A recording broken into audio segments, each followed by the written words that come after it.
আমি ইউনূস সরকারকে আমার অভিজ্ঞতা থেকে একটা সাজেশন দিতে চাই। নেয়া না নেয়া ডক্টর ইউনূসের ব্যাপার। এই কমিটিটা 4 জন ব্যক্তির সমন্বয়ে আপনি করেন। 1 নম্বর ব্যক্তি স্বাস্থ্য উপদেষ্টা।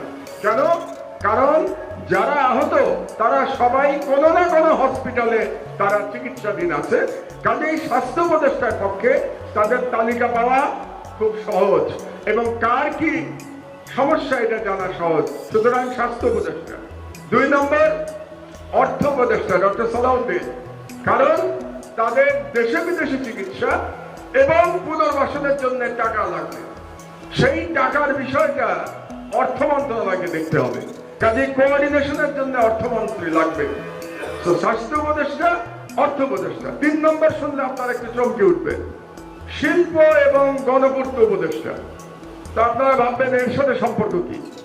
মন্ত্রণালয়ের সাথে সম্পর্ক নাই, ব্যক্তির সাথে সম্পর্ক আছে। কারণ ব্যক্তিটি হচ্ছেন আদিলুর রহমান খান। আদিলুর রহমান খান কে? তিনি একজন মানবাধিকার কর্মী। তিনি আন্তর্জাতিকভাবে সমাদৃত একজন মানবাধিকার কর্মী।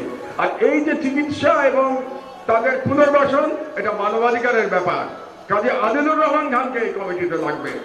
3 জন। আর 4 নম্বরকে 3 জন তো বয়স্ক গেল, একজন তরুণ লাগবে না? আমাদের এই যারা লড়াই করেছে, যারা ভ্যানগার্ড ছিল বিপ্লবের, তাদের লাগবে না? সেটা হচ্ছে মাহফুজকে লাগবে। মাহফুজ হচ্ছে ডক্টর ইউনূসের রাজনৈতিক সচিব আর উপদেষ্টা, যাই হোক সহকারী। কেন মাহফুজকে লাগবে? কারণ মাহফুজ ইজ দ্য